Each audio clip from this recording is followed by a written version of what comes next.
So context.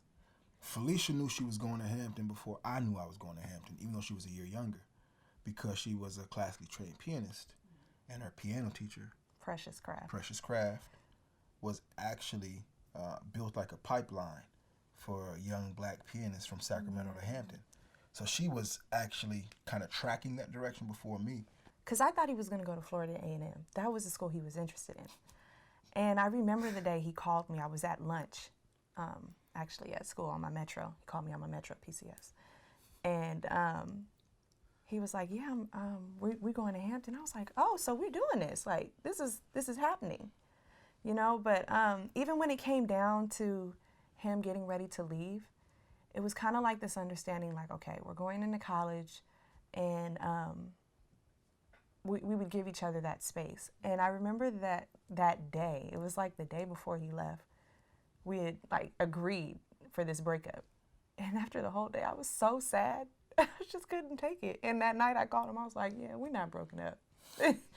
and what I say? He was like, okay. All right.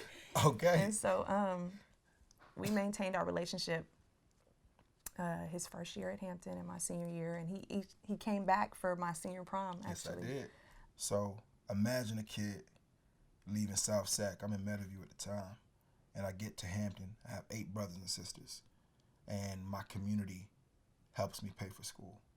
So I didn't really arrive there with very much assurance, not very much privilege, always relying on community contributions to make it. So even though I was at Hampton, I always felt like there was a difference between how I was able to afford being there and how some other folks were able to afford being there. So what helped me was that there was somebody who knew like all I had to overcome to get to Hampton, right? So for me, she represented this person who knew me best and could see how much tenacity I had toward the plan. So it just kind of worked out where she knew me best. Yeah, I wouldn't say, I mean, it's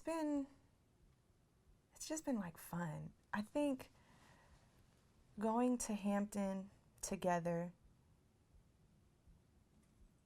I don't know, I never thought about it in a way of like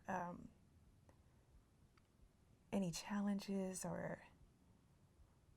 or like coming all the way from high school. It just was, you know, we just kind of were really good friends. And even though we had came from Sacramento together,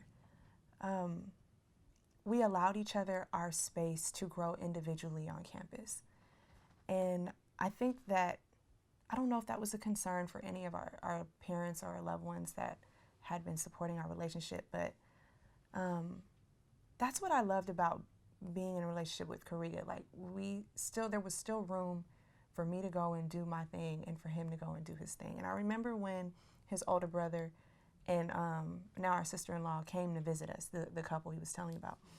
And I remember picking them up from the airport, and I dropped off his brother, Tariq, and I was like, all right, Sheena, you coming with me. And like, we went and she came to my apartment and we were with my friends and we were doing the things that we did, you know, and she was like, sister, I was wondering if you know, was all up under him or if you were doing your own thing. She's like, I'm just really happy that you're like growing and maturing and becoming you. And it's been awesome that we've been able to do that together,